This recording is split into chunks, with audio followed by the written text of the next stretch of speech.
আসসালামু আলাইকুম আরাহমাতুল্লাহি ওবারাকাতুহু। প্রিয় শিক্ষার্থী বন্ধুরা, আজকের আলোচ্য বিষয় হবে নবম দশম শ্রেণী ফিনান্স ব্যাংকিং প্রথম অধ্যায় অর্থায়ন ও ব্যবসায় অর্থায়ন থেকে সকল বোর্ড 2018 সালে যে প্রশ্নগুলা এসেছিল।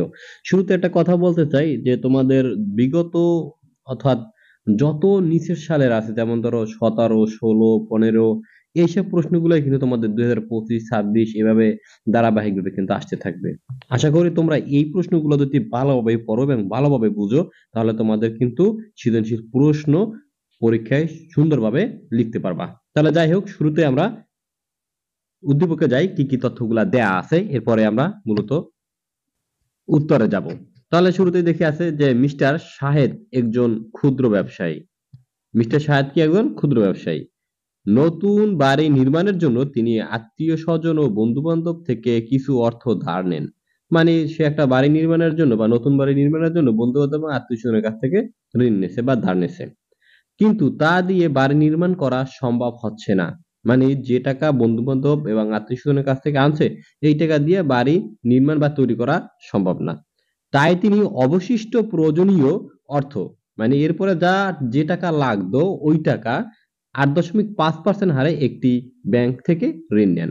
মানে এখানে বলছে যে তাই তিনি, মানে এখন যখন সে দেখতেছে যে আত্মীয় স্বজনের কাছ থেকে যে ধার নিচ্ছে সেই টাকা দিয়ে বাড়ি নির্মাণ করা সম্ভব নয়, তারপরে দেখে যে যেই টাকা দরকার আছে সে করছে কি ওই টাকা একটা ব্যাংক থেকে 8.5% হারে ঋণ নিছে। এই যে তোমার উদ্দীপক। এখন এখানে বলছে পিপি এর পুনরূপ কি বা পুনরূপ লেখো, এগুলো অনেক আলোচনা করছি। Public private partnership. খ নাম্বার তারল্য বনাম মুনাফা নীতি ব্যাখ্যা করো, এটাও অনেক আলোচনা করছি, তারপরও কিন্তু তোমাদের দেখাবো। এবার আছে গ, মিস্টার শাহেদ কোন ধরনের অর্থায়ন করেছেন ব্যাখ্যা করো। আচ্ছা, এখানে তোমরা বলতে পারবা যে কোন ধরনের অর্থায়ন করছে? যদি পারো অবশ্যই কমেন্ট করে তোমরা সেটা জানাবা। দেখো, এখানে সে পরিবারের জন্য কিন্তু একটা বাড়ি নির্মাণ করতে যাচ্ছে, ঠিক আছে? তাহলে এটা কোন অর্থায়নের অন্তর্ভুক্ত? পারিবারিক অর্থায়নের অন্তর্ভুক্ত হবে। যাই হোক, এবার সে গ নাম্বার বলছে বাড়ি নির্মাণে মিস্টার শাহেদের ব্যাংক থেকে ঋণ গ্রহণটি যৌক্তিক বলে তুমি মনে করো, মতামত দাও। এখন দেখো, তোমার যে পরিবারের যে তোমার অর্থায়নের প্রয়োজন আছে, এই অর্থায়ন তুমি চাইলে যখন দেখবা যে আমার নিজস্ব যে ইনকাম সোর্স তা দিয়ে সম্ভব নয়, তখন কিন্তু আমরা কাজ করি আত্মীয় স্বজনের কাছ থেকে ঋণ নিই। এবং যদি আমাদের দেখা যায় স্থায়ী ব্যয় নির্বাহের জন্য বা বড় কোনো ধরনের ব্যয় নির্বাহের জন্য যখন দেখতেছি আমি পারতেছি না বা আত্মীয় স্বজনের কাছ থেকেও নিতে পারতেছি না, তখন কিন্তু আমরা এট লাস্ট কিন্তু ব্যাংক থেকে ঋণ নিই। তাহলে অবশ্যই বলা যায় যে যে বাড়ি নির্মাণে মিস্টার শাহেদের ব্যাংক থেকে ঋণ গ্রহণ যৌক্তিক বলে আমি মনে করি। বা এটা উত্তরটা এভাবে সাজাবো, ঠিক আছে? যাই হোক, এরপরে আমরা মূলত ধাপে ধাপে প্রশ্নের উত্তর দিব এবং সাথে ব্যাখ্যা আকারে সেগুলো উপস্থাপন করব। তাহলে প্রথমে ক, পিপি এর পূর্ণরূপ লেখ। তাহলে পিপি এর পূর্ণরূপ হবে যে পাবলিক প্রাইভেট পার্টনারশিপ। এবারে খ প্রশ্নে যাই, বলছে তারল্য বনাম মুনাফা নীতিটি ব্যাখ্যা করো। তারল্য এবং মুনাফা নীতিটি আমরা বুঝতে পারলে এই অধ্যায়টা কিন্তু আমাদের কাছে মোটামুটি সহজ হয়ে যাবে। যে তারল্য ও মুনাফার মধ্যে ভারসাম্য রক্ষাকারী নীতিটি হলো তারল্য বনাম মুনাফা নীতি।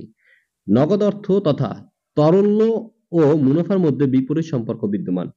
যেমন নগদ অর্থ বেশি রাখলে বিনিয়োগ কম হয়, ফলে মুনাফা কমে যায়। আবার মুনাফা বৃদ্ধি পাওয়ার আশায় বেশি বিনিয়োগ করা হলে তারল্য ঘাটতি হয়। তাই উক্ত নীতি অনুযায়ী নগদ অর্থ তথা তারল্য এবং মুনাফার মধ্যে ভারসাম্য রক্ষা করে বিনিয়োগ সিদ্ধান্ত গ্রহণ করা হয়, যেন তারল্য ও মুনাফার মধ্যে যথাযথ ভারসাম্য বজায় থাকে। অর্থাৎ এখানে একটা কথা বলছে সহজে, যে তুমি যদি বেশি মুনাফা পাওয়ার আশায় যদি বেশি বিনিয়োগ করো এবং তারল্য হাতে না রেখে, তাহলে দেখা যায় তুমি তোমাদের ব্যবসায় যে দৈনন্দিন ব্যয় আছে সেগুলো মিটাতে পারবা না। আবার তুমি দেখতেছো যে আমি দৈনন্দিন ব্যয় মিটানোর জন্য হাতে তারল্য মানে নগদ অর্থ বেশি রেখে বিনিয়োগ কম করছি, সেক্ষেত্রে কিন্তু তোমার দেখা যায় তুমি মুনাফা পাবা কম। তাই মূলত তোমার তারল্য এবং মুনাফার মধ্যে ভারসাম্য রাখা খুবই গুরুত্বপূর্ণ বা খুবই জরুরি। আর এই তারল্য এবং নগদের মধ্যে কিন্তু বিপরীত সম্পর্ক বিদ্যমান। এবার আমরা গ নম্বর প্রশ্নে যাই। বলছে মিস্টার শাহেদ কোন ধরনের অর্থায়ন করেছে ব্যাখ্যা করো।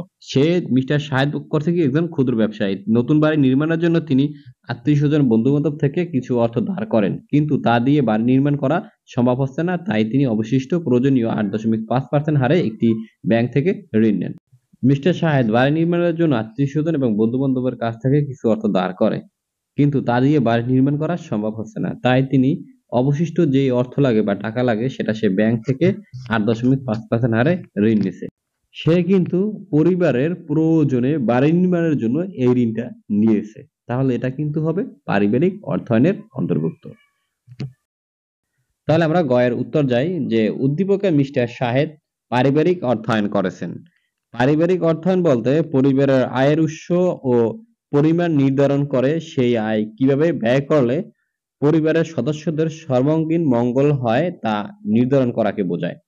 এক্ষেত্রে পরিবারের প্রয়োজনীয় অসংখ্য ব্যয়ের মধ্যে অগ্রাধিকারের ভিত্তিতে অধিক গুরুত্বপূর্ণ ব্যয়গুলো পূরণ করা হয়, যা ঘাটতি থাকলে সে অর্থ বিভিন্ন উৎস থেকে সংস্থান করা হয়। দেখো এখানে কিন্তু সুন্দর একটা কথা বলছে যে পরিবারের প্রয়োজনীয় অসংখ্য ব্যয়ের অগ্রাধিকারের ভিত্তিতে অধিক গুরুত্বপূর্ণ ব্যয়গুলো পূরণ করা হয়, মানে যেগুলা না হইলেই নয় ওই ব্যয়গুলো কিন্তু পূরণ করা হয়। এবং এই ব্যয়গুলো যদি তোমার কোনো ঘাটতি থাকে তাহলে সে অর্থ তুমি বিভিন্ন উৎস থেকে সংগ্রহ করতে পারো।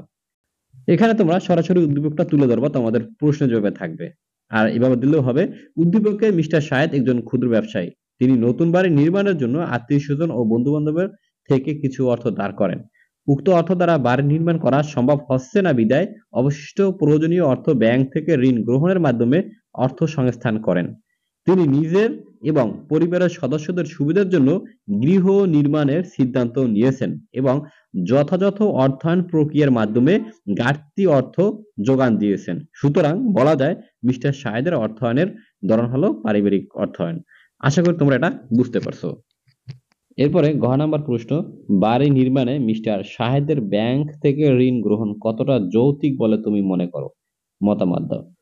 এটা আমরা উত্তর অবশ্যই এর আগেও পেয়ে গেছি, আমরা এখন সরাসরি উত্তরে চলে যাই। তাহলে গহার উত্তর হবে যে বাড়ি নির্মাণে মিস্টার শাহেদের ব্যাংক থেকে ঋণ গ্রহণ সম্পূর্ণ যৌক্তিক বলে আমি মনে করি। ওই আগে যা বলছিলাম সে অনুযায়ী সেরকমই একটি পরিবারের দৈনন্দিন ব্যয় ও স্থায়ী ব্যয় উভয় সংগঠিত হতে পারে।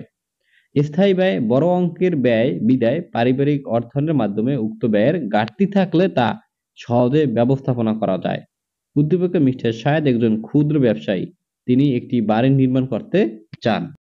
প্রয়োজনীয় অর্থ আত্মীয়স্বজন ও বন্ধু-বান্ধব থেকে ধার নিয়ে সংস্থান করতে চাইলেও উক্ত সংগৃহীত অর্থ অপর্যাপ্ত হওয়ায় ব্যাংক থেকে ৮.৫% হারে সুদ ঋণ নিয়ে ঘাটতি অর্থের সংস্থান করেন। স্থায়ী ব্যয় বহনের জন্য ব্যাংক থেকে ঋণ গ্রহণ যৌক্তিক হয়েছে। পরিবারের আয় যদি নিয়মিত ব্যয় ও স্থায়ী ব্যয় বহনে অপর্যাপ্ত হয় সেক্ষেত্রে আত্মীয়স্বজন ও বন্ধু-বান্ধব, ব্যাংক বা বিভিন্ন আর্থিক প্রতিষ্ঠান থেকে ঋণ গ্রহণের মাধ্যমে সংস্থান করা যায়, মানে অর্থ সংস্থান করা যায়।